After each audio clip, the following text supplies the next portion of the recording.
The story of the prodigal son is one we're all familiar with, a tale of rebellion, forgiveness, and redemption.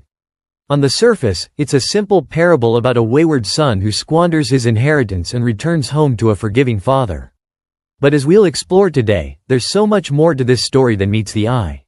We often view the prodigal son as a rebellious teenager, driven by selfish desires and a sense of entitlement. We see the father as a patient, forgiving figure, who welcomes his son back with open arms. But what if I told you that these characters are more complex, more nuanced than we give them credit for?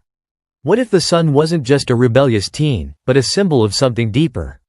And what if the father's actions weren't just about forgiveness, but about cultural and social norms of the time?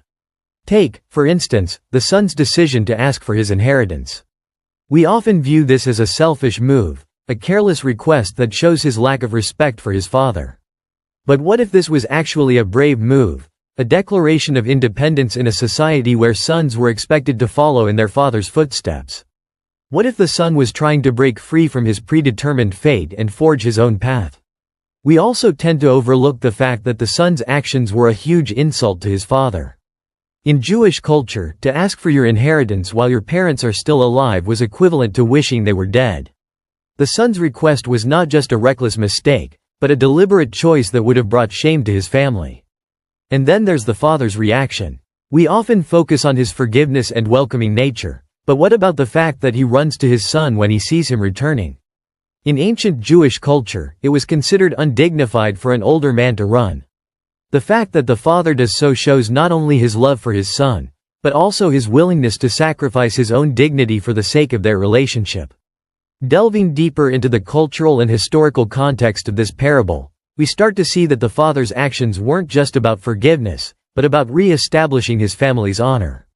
In a society where family reputation was everything, the father's willingness to forgive his son and welcome him back was a bold statement, one that declared to the world that his family was one of love, acceptance, and redemption.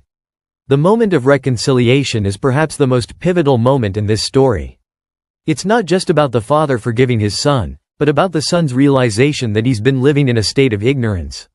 He's been trying to find fulfillment in all the wrong places, and it's only when he hits rock bottom that he comes to his senses.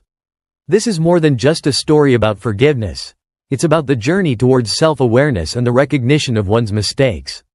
This moment of reconciliation also speaks to the idea that forgiveness is not just about the person being forgiven, but about the one doing the forgiving. The father's forgiveness is not just about his son's mistakes, but about his own ability to let go of shame, anger, and resentment. It's a powerful reminder that forgiveness is a two-way street, one that requires effort and sacrifice from both parties. As we explore this parable in more depth, we start to see that the story of the prodigal son is not just a simple tale of forgiveness, but a nuanced exploration of human nature. It's a story about rebellion, forgiveness, and redemption, but it's also a story about cultural norms, family dynamics, and personal growth.